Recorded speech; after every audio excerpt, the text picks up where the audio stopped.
Good morning, all of you, and welcome to my vegetable garden in south of Sweden.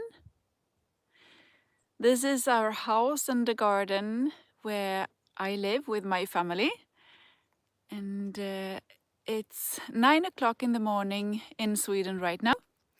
And I do know that most of you following Sara's Kitchen Garden in YouTube may be asleep at this very moment.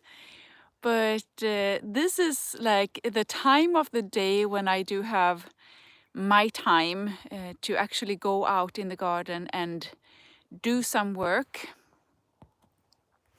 Basically before the family life starts.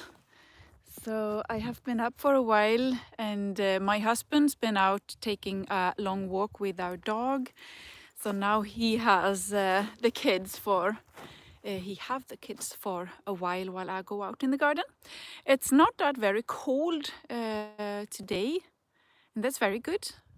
You see, in a few days we have had snow, and now it melted.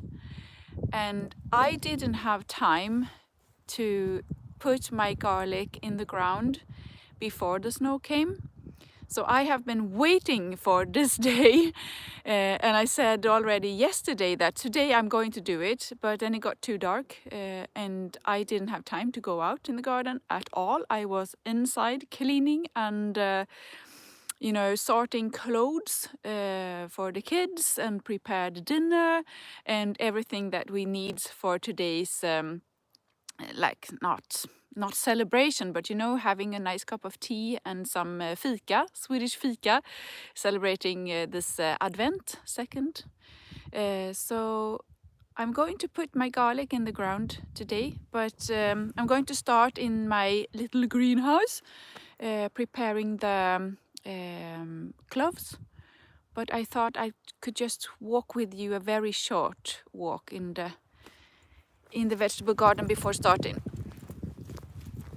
And I don't have like a microphone because I missed a piece in the connection, so I had to order that separately, but I hope it will do. It's not that very windy today.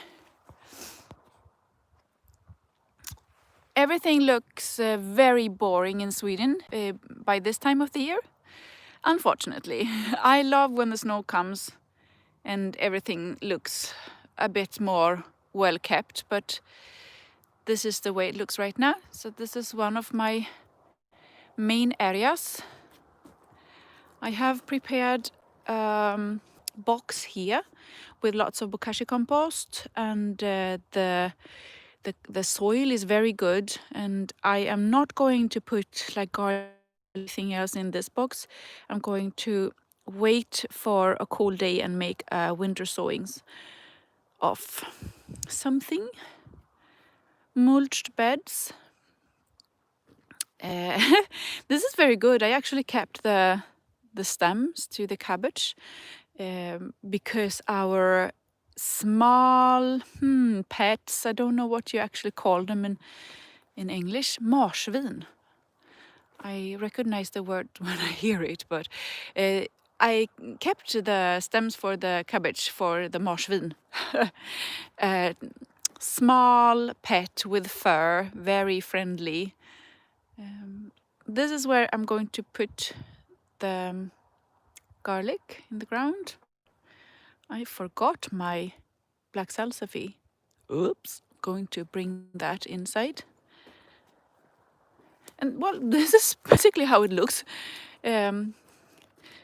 Looks a bit messy and everything, but I am very happy because I think I am I'm well prepared for the next season and the things I am going to do when the season starts.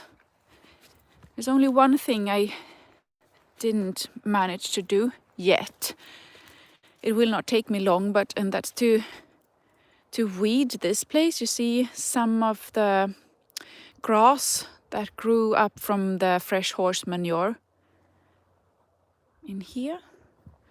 And this is my pallet collar. I think our little rabbit comes here to eat. in the evenings, and that's okay. I don't have that many vegetables in the ground right here in my home garden at this very moment, and that is basically because I prepared my little garden. I will tell you more about that. So I have most of the vegetables in there. Garlic. In the afternoon yesterday, I was out with the kids preparing the light. My God, I look tired. Whoops. So this is my tiny little greenhouse that I actually built it myself this summer. I am very happy about this. Maybe I will light some candles while doing this. Let's see.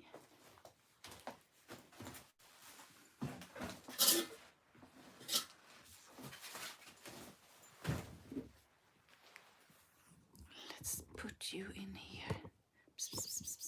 Hey, Bumpin.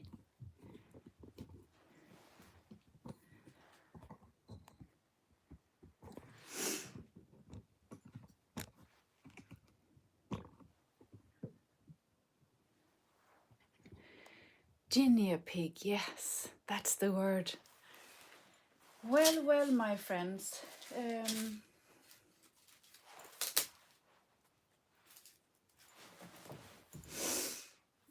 My thought, just a moment. This morning,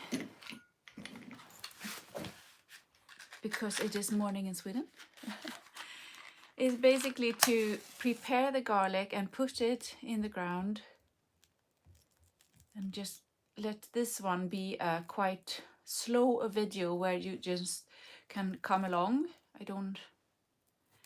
My intentions are not to make this like a very informative video, just to invite you to this.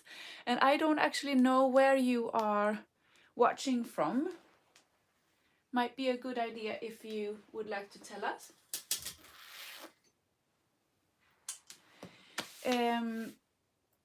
Right, first of all, you notice that I speak English, and it's a bit unusual for some of you who follow me in my Swedish channels. So a short presentation would be, I am Sara, and I run a garden blog in Sweden. It is quite a big blog, and it's my job to write it, and I really enjoy it. I have the best job in the world, I think. And it was spring 2018, I also started to translate my blog into English. So you can read my blog at sarabackmo.com. And I also have two YouTube channels, one in Sweden and one for English followers. And I sometimes don't tell the Swedish readers when I am live in my English channels, and the same for my English viewers. But at this very time, I thought it would be a nice idea to invite all of you to one and the same channel. So this will be in English, so that you can all follow me this morning. So I hope it's okay for you. Okay, so I didn't put my garlic in the ground, and I was late. I couldn't decide what to do, if I should grow my own garlic or if I should buy the garlic. I bought garlic last year, and I chose then to buy the Russian varieties, and I have already forgotten the name, of course. I think I grew like 3 or 4 varieties. Västerås, yeah. But I had really good harvest from the varieties that I grew this year. So I thought in summertime that, well, maybe I just grow them further on. and plant my own garlic, the cloves. And then I changed my mind. And then I changed my mind again. And now it's that late in the season and I didn't order any garlic. So now I definitely will grow my own garlic. I grow garlic, I choose the varieties mostly to be able to do like garlic braids. It's very easy. I hang them in the roof in the kitchen like this. And then I can pick my own garlic in the kitchen. But I think it was only one variety that I grew last year that had this the stems, soft necks, you call them. And there's also the hard necks. And they are not possible to braid. So in Swedish we would say flätbar och icke flätbar blast. And this is a hard neck. It's not possible to braid. And Germany, Nikolaus, hi. Happy Nikolaus, yeah. So I have chosen two varieties that I think are the best. I have a third one in my little cottage. Oh, I should say something about that. Maybe that is going to confuse you a bit because you sometimes see me in different gardens. What about that? This is my home garden. This is where we live. Me and my family, my husband Philip and our 4 children. And I also have a cottage. And that's where I go writing. It's my office. And I am creating a vegetable garden there too. And that is my, like the tiny little garden, my cottage garden. And I grow vegetables there too. All right. So what I'm going to do now is simply to count. I have a bed. It is 6 meters long and it is the width is about 1 meter, and I think I will be able to fit in 4 rows with garlic. And I used to count like this. I used to count that every garlic has 10 cloves. I use only the bigger ones, and if they are very tiny, I put them aside and I plant them in a separate container. Basically to harvest the leaves early in spring or even in winter. So for a bed that is 6 meters long and 1 meters the width, I will have to have 1 garlic in each meter, right? So for 6 meter, I will need 6 garlics. And for 2 rows with 6 garlics in each, I will have 12 garlics in each variety. So I will now have to sort out 12 nice garlics, fresh and like hard and nice cloves from each variety. So I have, this one is more like pinkish. This one is white. And as I said, I don't know the name. Can't remember that. But it doesn't matter really as long as it's a good variety. I know it's not Alexandra.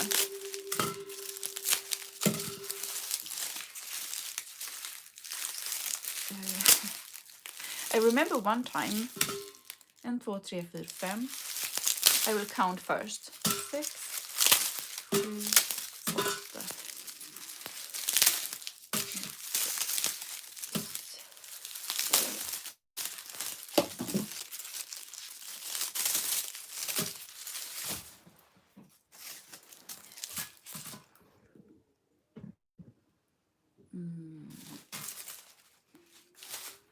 It's not possible for you to see me and the garlic at the same time.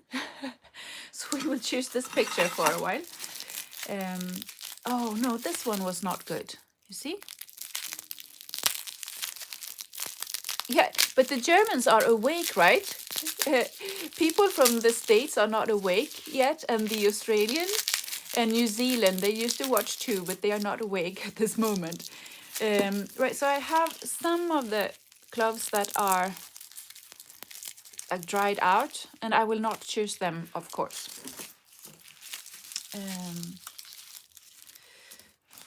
I thought I would like count so that I will not spend too many onions. Or 1, 2, 3, 4, 5, 6.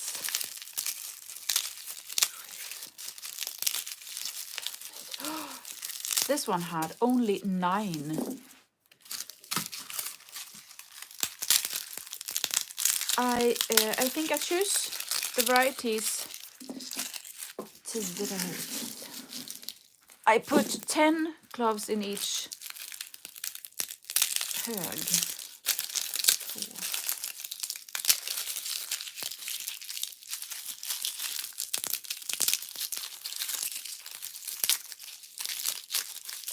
4, 6, only 7.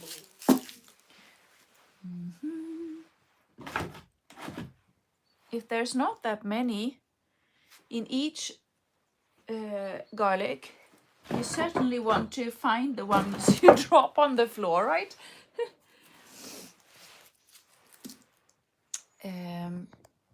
I simply separate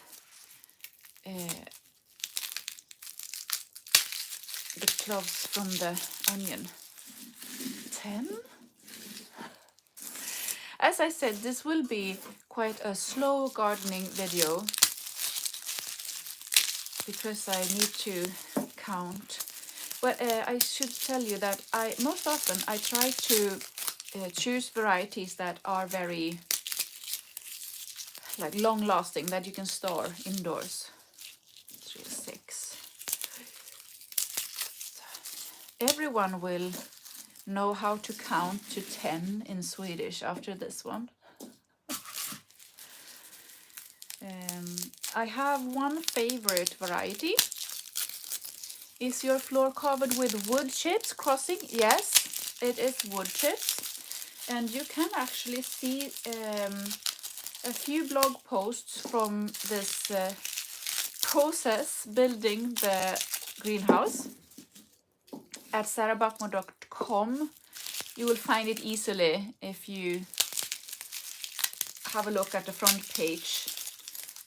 I started this building in July. Someone's watching from a country with another typings.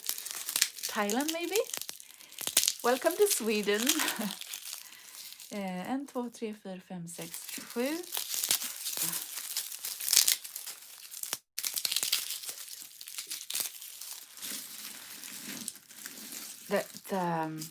No, I have too many things to tell you. But if you wonder some things about my little greenhouse, you just check the blog at sarabachmo.com. One of my favorite varieties, all categories, for like storing in a very long time, is clédor. I don't know how to pronounce that in French. It is a French variety. Clédor has a very, very, very good way to last when you store it indoors, and that's how you keep the garlic as well. You harvest the garlic and then you dry it very carefully. If you don't dry it, or tell me what happens when you dry it. Jupiter, you can definitely grow garlic in pots. It's very easy. I can tell you more about that in just a while. But when you harvest the garlic, it's the shell here is actually fresh. It's wet. But then you put it in a dry place, not a very sunny place. I must warn you, because if you keep the garlic in a place where it's too warm and too sunny, it happens that the garlic cloves will actually start to almost like boil. So it gets too warm and it will be destroyed. Not very good. But when you dry it, the stem here, this is actually leaves placed, well, not on top, but you know, they form this this stem, And it's actually leaves that are sort of rolled on top of each other. I don't know how to describe it, but when the garlic is dried, bacteria and not very good things are not supposed to come into the cloves. So if you, I always try to dry my garlic with the stem left. And when I don't want the stem, I cut it off first when the garlic is dried. So if you cut the stem before the garlic is dried, it is possible for bacteria, etc., to transport itself into this valuable clove inside, and that means that it will not last as good when you want to store it inside. Just a moment.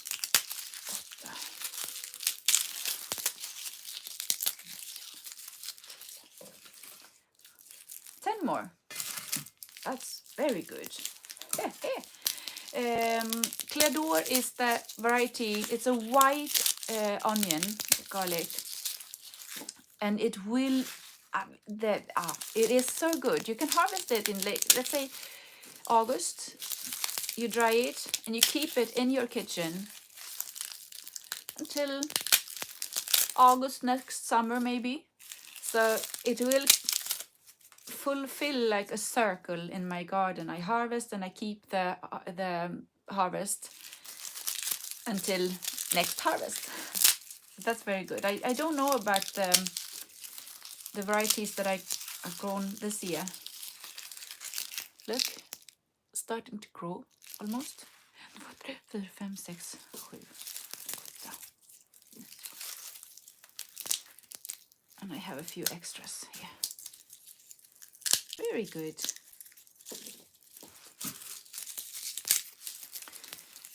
Jupiter asked me about growing the garlic in pots. And it is actually very easy to do that.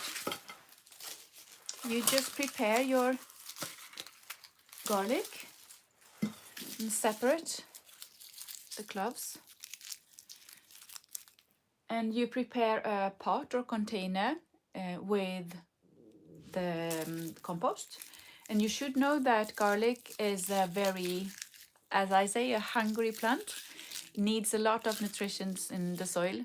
So you have to put a rich soil in the compost or in the pot. I prefer to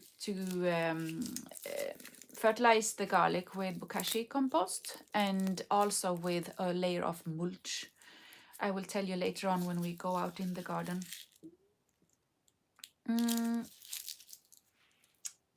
I'm just thinking, how much did I say I need?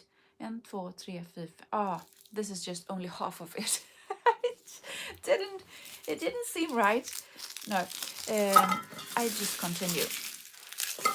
So you prepare a pot with rich soil, maybe from your compost, or you mix it with something that will fertilize the soil, and you put your cloves in the pot. And you do that before winter will sort of freeze the soil. 2, 3, 4, 5, 6. And you should place the cloves like 10 centimeters apart. And you put it in a greenhouse or outdoors. And it will start to show its leaves. 1, 2, 3, 4, 5, 6.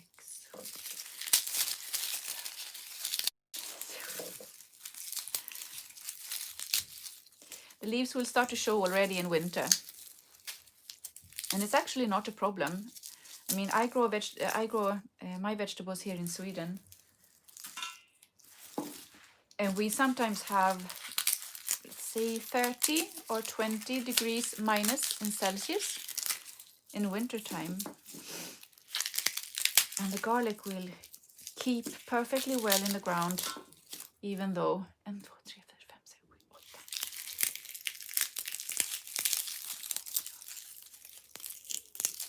8. This is like knitting in public.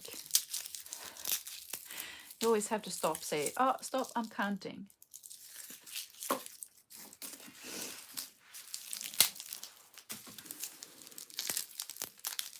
But as I said, I keep the larger cloves and I plant the small ones in a pot. And that's a very good thing because the leaves are so tasty. And I always, my biggest problem in winter is to find the vegetables that I can have on my sandwich. We bought 1, 2, 3, 4, 5, 6, 7, 8. We bought our first cucumber. Thank you, Grace. So kind of you. We bought the first cucumber for this winter. Usually we buy cucumber for the kids so they can have some cucumber, organic cucumber on their sandwiches. Let me show you. This is a big one and this is a small one. So I keep the small one to plant in a pot and the big one in the ground.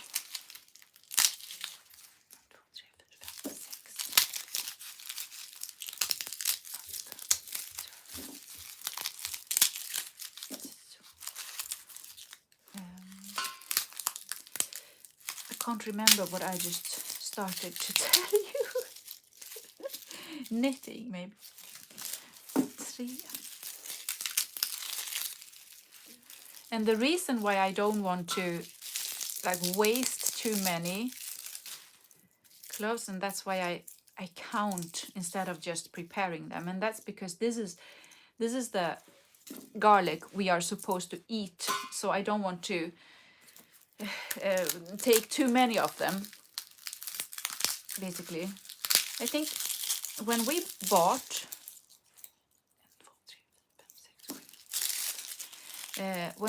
vegetables before I started to grow my own, I don't think we rarely ate the garlic. It was like sometimes we had a garlic in the freezer, like most people do when they are not growing their own vegetables.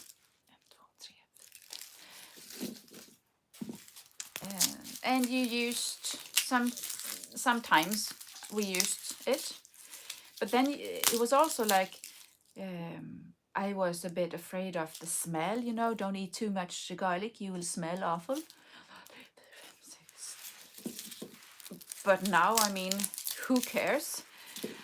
I estimate that we eat like 4 times the garlic we ate before I started to grow my own garlic. So we really eat plenty of it because homegrown garlic is so tasty.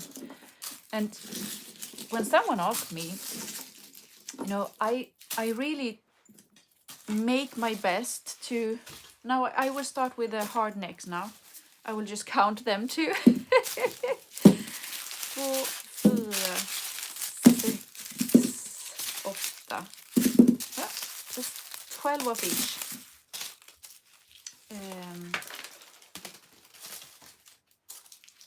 Now when I started to grow my own vegetables, I wanted to sort of stretch my doing and my knowledge and try to find out ways to be self-sufficient in vegetables. And when I started in 2011, I didn't really have someone to look up to because no one in my area did the same. And when I asked people said that it's not possible, it's not worth it, etc. And I think it was my 3rd book is about winter gardening. just counting. 5, 6, 7, 8, 9, 10. Well, winter gardening. And before my book came another book by a Swedish really good author, and she wrote about the same subject, but we didn't know about each other's project that time. But her conclusion was more of like, it's not worth it, it's not possible. Some of you found my channel through a video where I got to meet Monty Don a few years ago, and I talked to him about growing vegetables in winter, and he told me about his experiences in Britain. It's not very fun looking at me, is it? Maybe I should, can I change this? I don't know if the sound is good enough if I put you over here.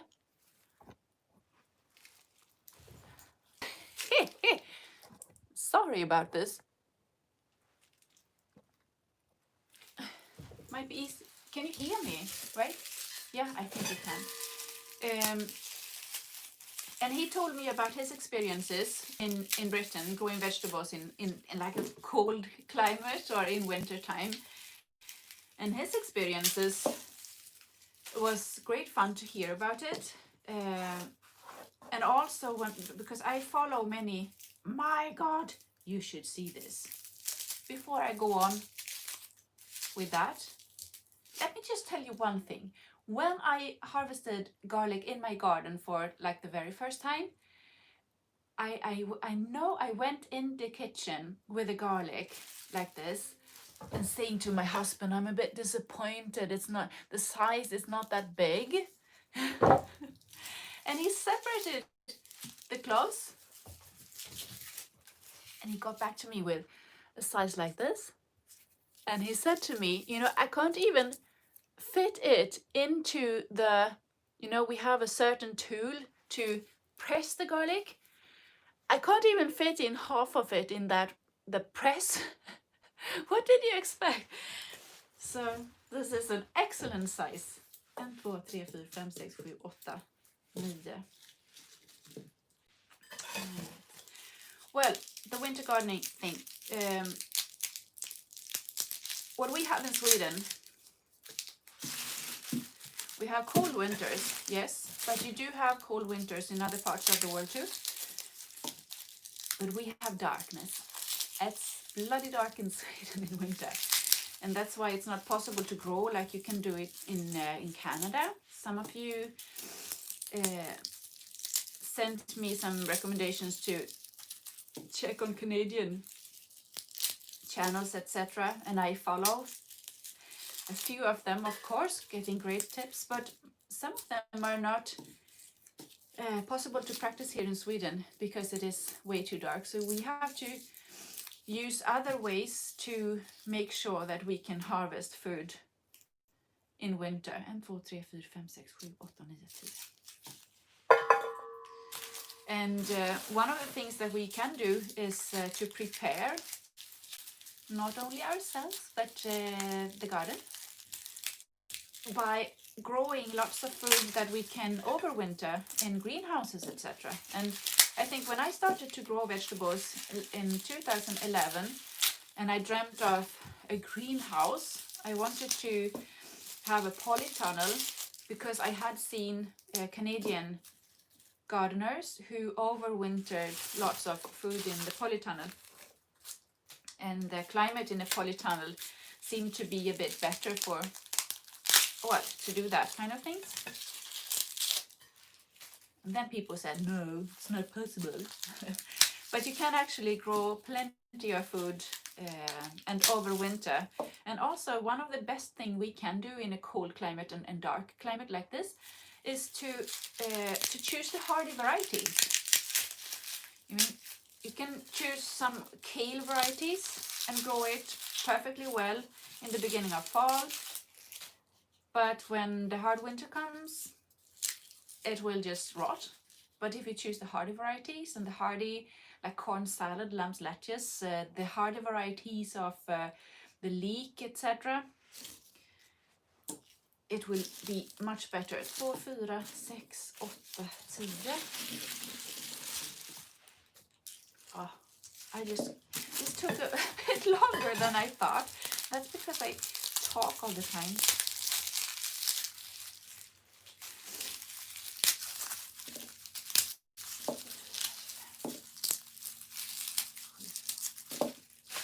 I will just speed up for a minute.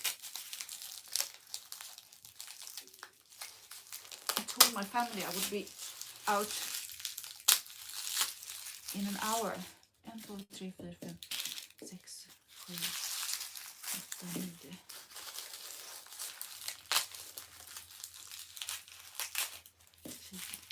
Here is one rotten.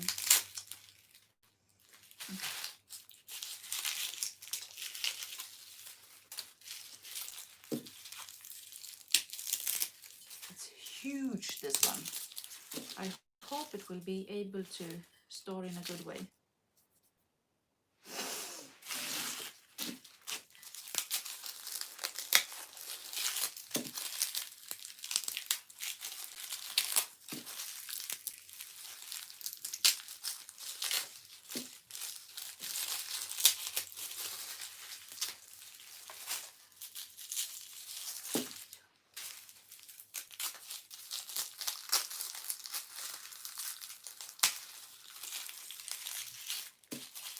This variety didn't have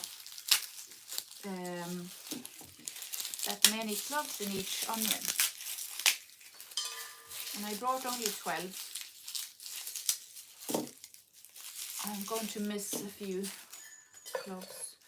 2, 4, 6, 7, 8.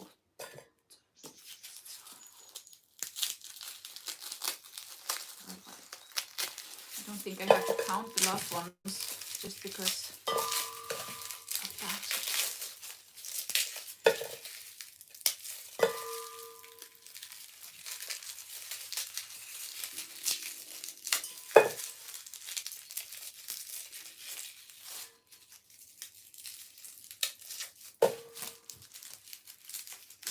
I prepared my bed already, I think it's 2 weeks ago maybe. This fall we have had a big change in my family, and that is our youngest boy, Loa. He is 4 years old, and he started to preschool in September. This fall, with all its challenges with the coronavirus and etc., there were a few changes to things, of course, but him starting to preschool gives me a morning until lunch free, home without any kids each week. I have never had that before, and it's very new to me, but I try to use that time to do some garden related things, and I really long to have that time in spring. So I have planned, or we have planned our spring, so that in spring I am home 2 mornings without kids, and my husband is home 1 morning, and now it's the opposite, so he is home 2 mornings in the week without any kids, and I work a bit more. But in spring, when it's my most intense time in the garden, I will have a few hours each week where I can only concentrate on my own job, and it's going to be exciting. So, time to go out in the garden.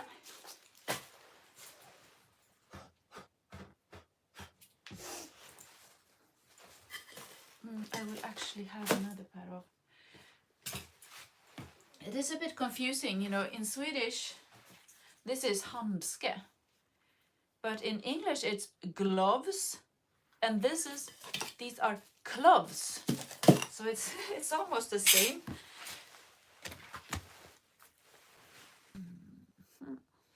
Put it in here. All right, my friends, let's go.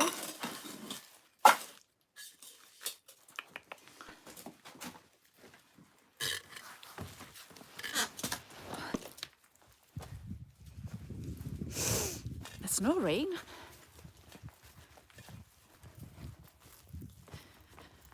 We have one thing that,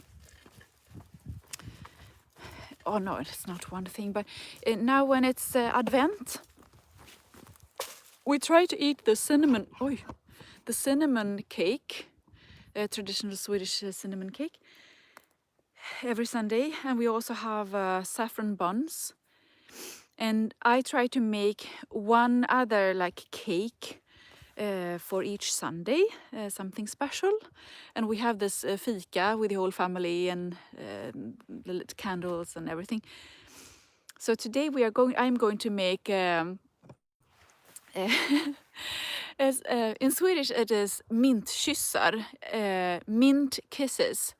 It's I don't know how to describe it in English, but it's it's a very traditional like Christmas. It's not a cake, it's more like a candy with lots of sugar and a bit of chocolate. The cinnamon buns are addictive. I know. All right, so this mint kiss thing is with a specific sugar, and you make them in a specific way. My memory of this is that it's very easy to make because we did that at home when I was a kid. It was, I mean, it was just in no time. It was there in a plate. But each and every year when me and Philip tried out this, it's miserable. We never succeed with this. So this is one thing that we have like very fun at. So it's time for the mint kisses again. And now it's my turn to make them. And my hope is that I will prove me and him wrong. I will make this. I will succeed. All right, my friends, I will place the camera and just do this. Maybe not talking so much, but this is the bed that I prepared. And most people ask me about the nettings, what I use them for. And basically it's like this. We have 4 cats, and you see here, someone's been, and over here, someone's been. Might be a deer as well. Here we have some things digging, sork, I guess. Don't know what that is in English.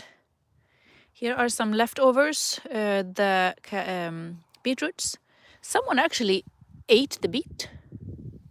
Might be our little rabbit. I will definitely have to bring them in. Almost everyone fails the mintkyssar. Yes. Well. The reason I keep the net on top is basically because I want to prevent the cats from scratching in the ground.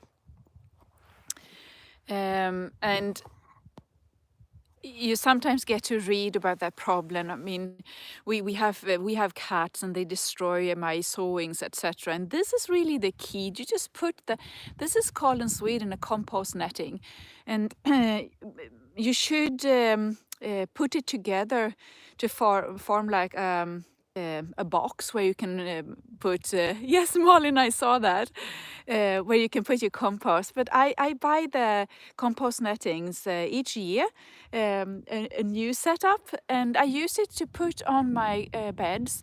I also have it here, my pallet collars, you see, and also in the greenhouse. It's excellent. You just put it on the ground. And this is to prevent also the animals to dig up my bokashi compost. Vole. Might be so, Sara. That was the sork who dug a hole in my bed. It's not very mild outside. I think I will just put the camera here and get started.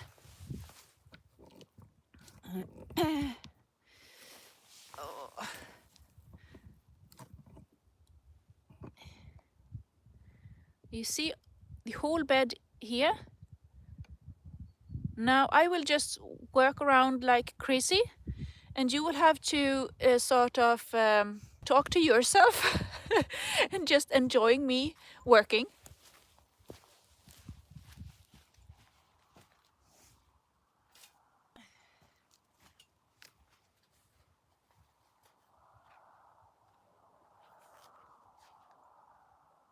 at least for a while, and I will get back to you telling you a bit about what I'm doing. But I remove the nettings first.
I have no clue now what you are saying, but as a preparation for this bed, it's pure compost.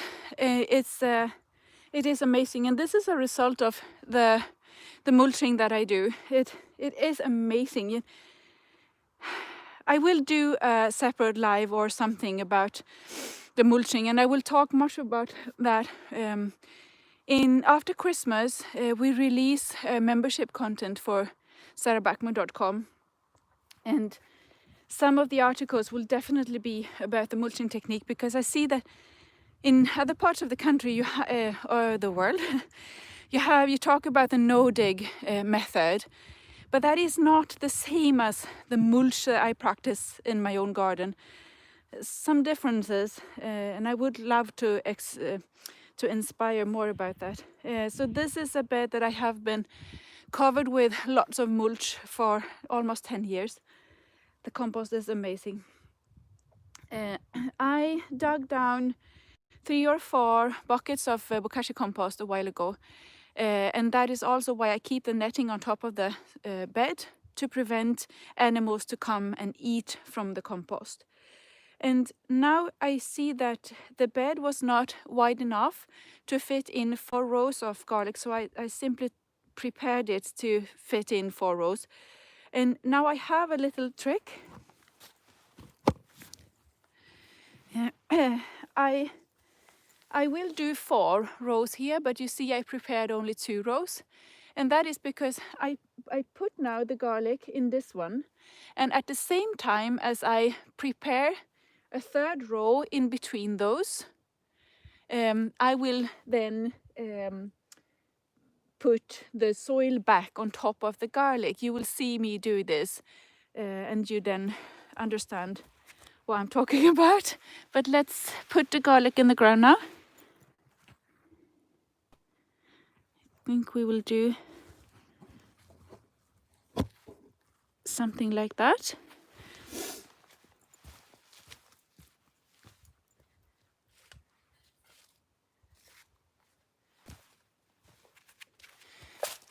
And if you have never planted the garlic before, you see that this is the bottom, it is slightly flat, and this top should be up. And do not dig down the garlic, because the top should be just in the surface, right? So you'll see soon, 10 centimeters or so. And so just don't dig them in the ground, just put them in a row, 10 centimeters apart.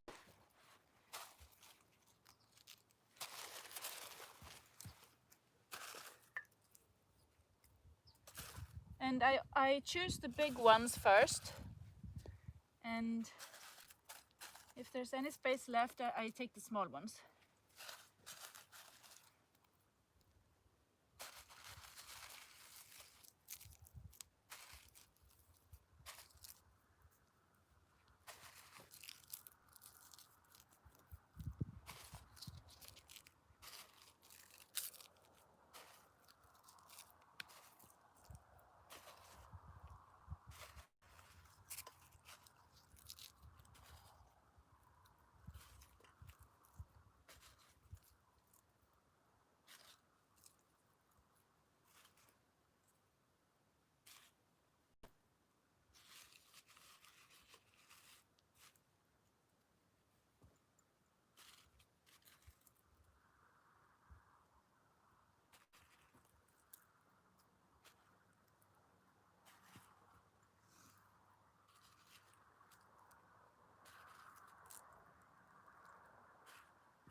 It's time for the next variety. So now I just do the same. So we have row number 1, 2, 3, and 4. And I just put that 10 centimeters apart, not digging, just putting the top up and the flat part of the garlic in bottom.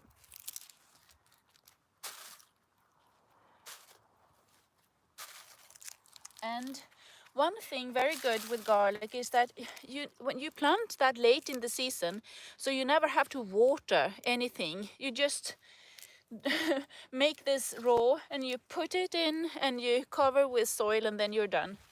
Almost. I will show my trick. Another one too in just a while.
looks really good.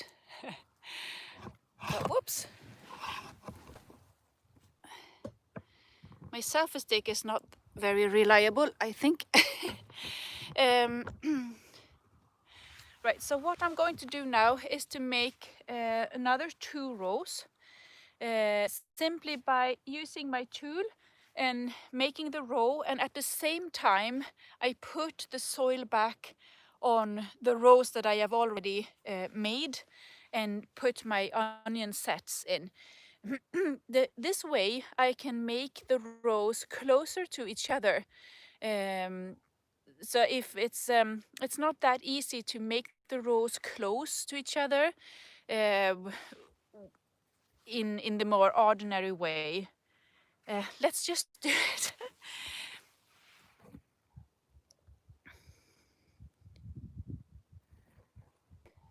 So now I'm going to make a row here in between, and also in between here or so.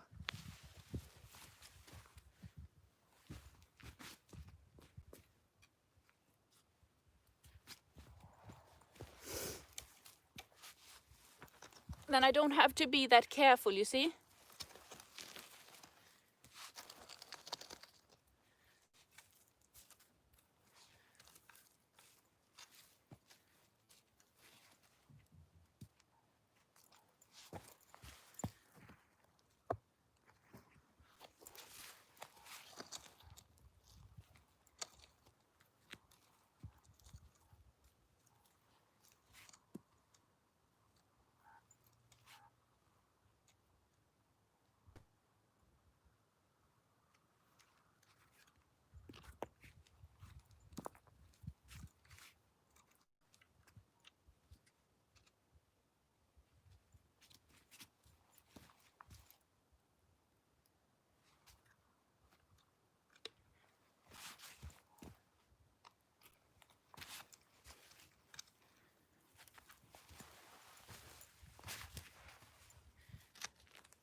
Something like that. I always try to find ways to not do 2 things at the same times, but to make it a bit easier to work. I would like to say something about the distance between the plants. If you have a very rich soil, you can plant the garlic quite close to each other. And if you don't have good soil, you have to keep the space like larger. In a bed like this, if you don't have a very rich soil and intend to create rich soil the next season, you might want to put like 3 rows in here instead of 4. So that would be an advice for someone who do not know how if your soil is in very good shape. I also want to say something about the garlic itself. Please be very careful with the varieties and where you get your garlic from. If you don't have the garlic and you want to grow some garlic, don't rush to the grocery store to get some garlic from the from the store, because garlic bought in the store prepared for food might be prepared with some pesticides or some things to prevent it from growing. Most people put the garlic in the freezer, in the fridge, yeah, and then it might start to sprout. And to prevent that, the bulbs are prepared with things. And if you buy that kind of onion, it will not grow in your garden, and you might bring diseases to your soil. You will not have that. So go to someone who grew their own garlic and try to buy some, or buy from a garden store online or something.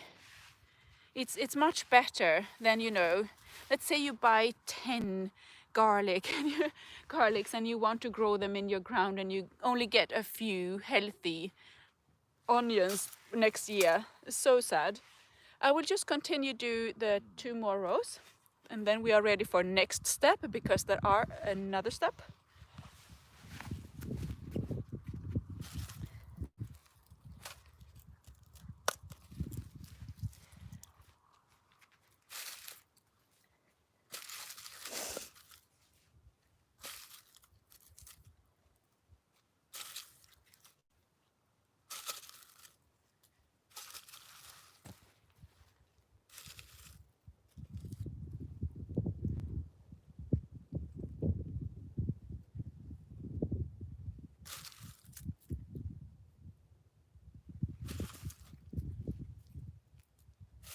I should also tell you that if you are a beginner, it is correct to put 1 clove in the ground, and this one will actually grow into a small ball in spring, and it will then form the cloves. It will split into several cloves and they will grow bigger and bigger in summer. So you put 1 clove and it will form a perfectly shaped onion, garlic onion, late in season, well, next summer. So do not try to put more of them in each place. 1.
All right. I have some garlic left here. These are the smaller cloves, and what I'm going to do now is simply to put them in a separate pot, and I will keep it in my greenhouse, and already in winter it will sprout and I will be able to harvest the leaves to have on my sandwich, for example. And when you harvest the leaves from garlic, it will sort of prevent the bulb to develop in a correct way. So if I harvest many leaves, it will slow down on preparing the onion. So I never use the onions from the pots to harvest in any other way or to keep growing them as bulbs later on. I should, of course, or I could, but I do have other more well-grown garlics from the garden, so I simply use them to give me some fresh leaves in winter, and that is so much needed.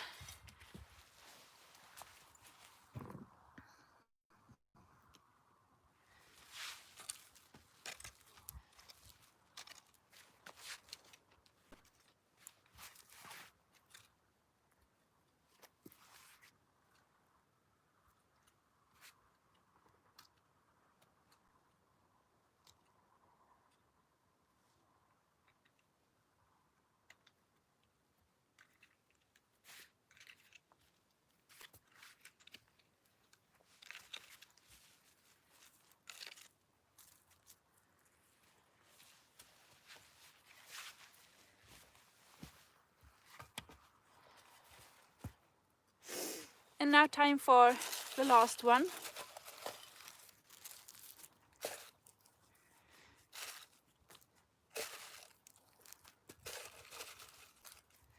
Flat part down, and the top to this top should be up. And I choose the large ones now and see if I get any left.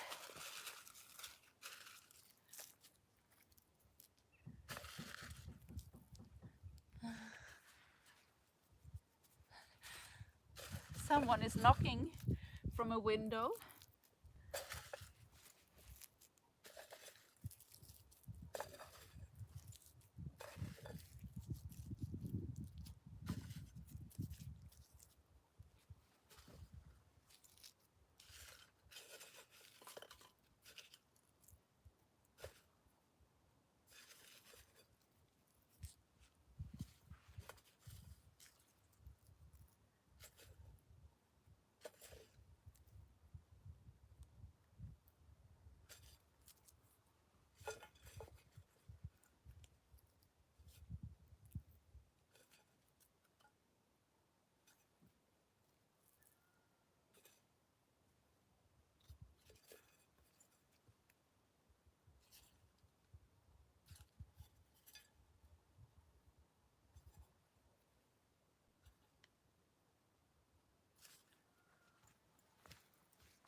And just as I thought, I didn't have enough of the larger ones, so I will simply mix it with the larger ones from this one.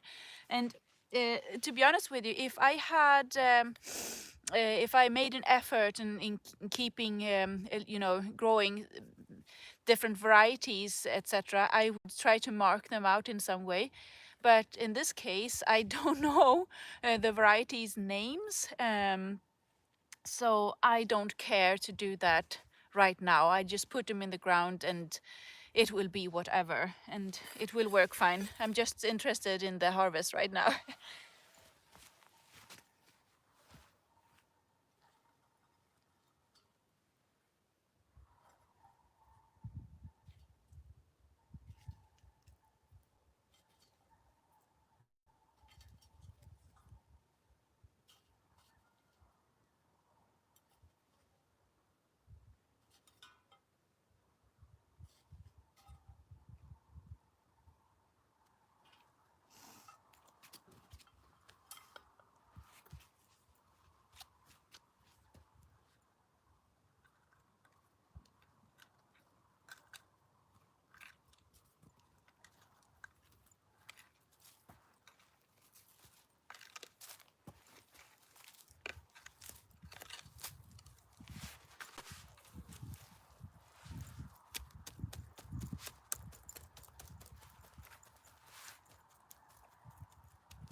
looks really good.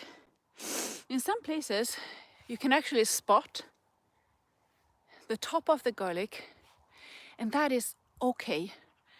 You should not dig them down. As I said, you should not dig them down like too deep, because then they won't grow as good as if it's closer to the surface. Sorry.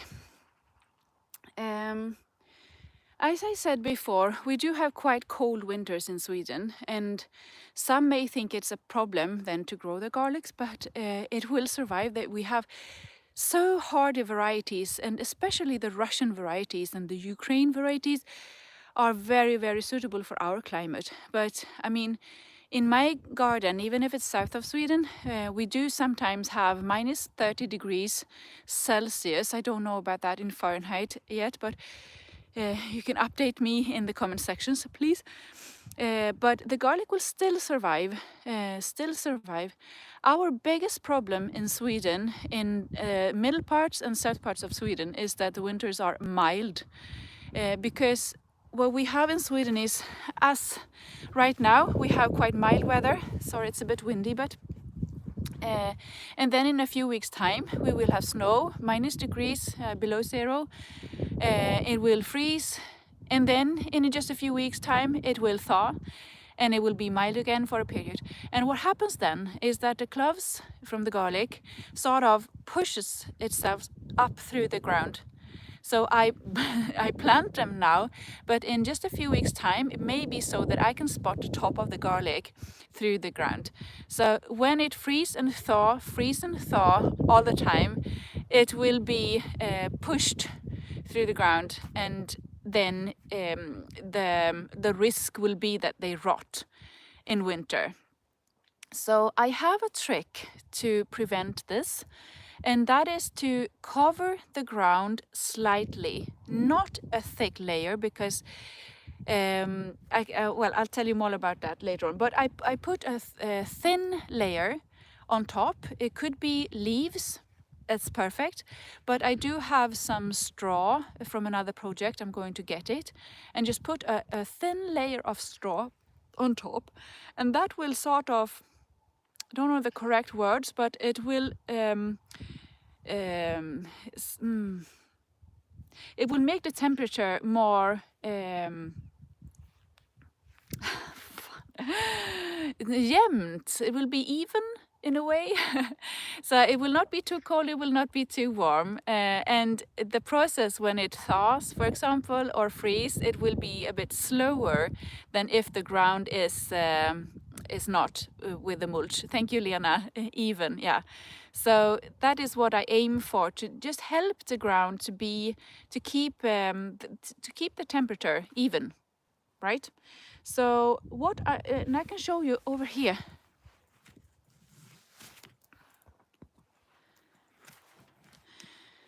Doesn't look that attractive maybe, but here are a lot of materials on top of the ground, and this is my soil. I mean, this is amazing. I remember I say that to my Swedish readers. You sometimes compare yourself, to Monty Don and check his compost, saying, "My God, his compost is like butter." But I do have the same in my garden after years and years of this mulching technique, and it is really amazing.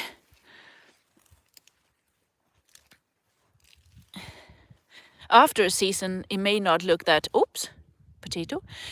that amazing when all the plant parts are left on top of the ground, but this will be nearly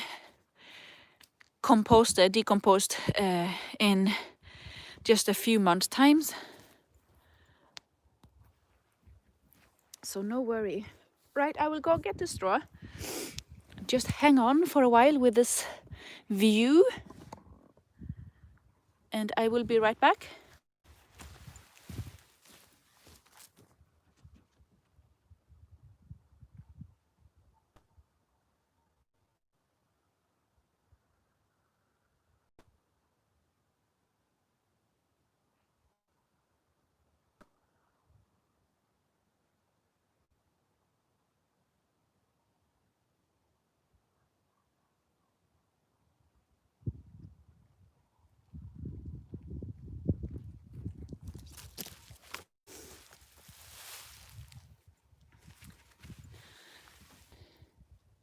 I also have a tip with tips with straw. If you have the possibility to get fresh straw, you should leave it in your garden outdoor in rain and sun and whatever, because this is a material that will contain a lot of seeds. This is straw crossing. You could use hay too, or silage or whatever. Straw is a material, it's not very good, it does not contain like a nutrition to the soil, but it will give it a good structure. And this is not to give the soil like, this is not to feed the soil, this is to keep the temperature, as I said. So you could use basically whatever, because I will feed the soil more in springtime and in summer. And as I said, I also did fertilize the soil with the bokashi compost that I dug down before this process was putting the garlic in ground. But if you leave this material out in the garden a few weeks, a few months before using it, then you give the seeds a possibility to grow. Because what happens if you don't do that is that it will grow in your garden. And I just do this while talking. I put a thin layer now on top of the soil, and I try not to. I don't put it on like this as a huge mat. I separate it a little so that the leaves then can grow through this material. Well, my farmer boss, he was very excited to get going with the mulching technique, and he had lots and lots of straw. And this was a garden in the city. So he put a thick layer of straw on top of the bed, and he went on vacation. That was fresh straw. And when he got back, it was almost a meter high of like some kind of thing you otherwise you'd see on a field out in. And he was like, never again. And I said, you only did it wrong. You should give it another try. But this is what you experience when you have tried it several times. And he was not on Facebook sharing his gardening experiences. So otherwise he would have had some advice. Let me just fix this.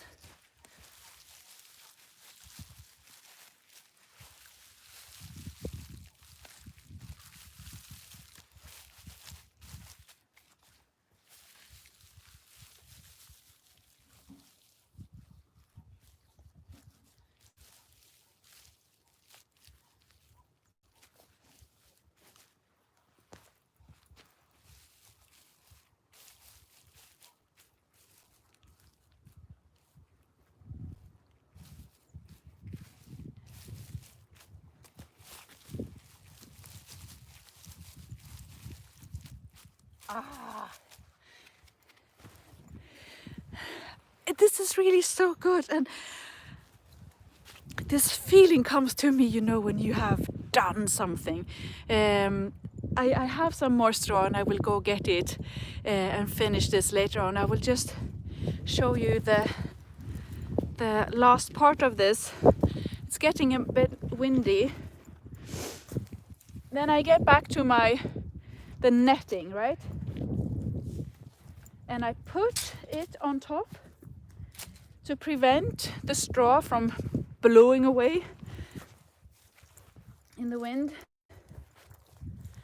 and also to prevent the cats.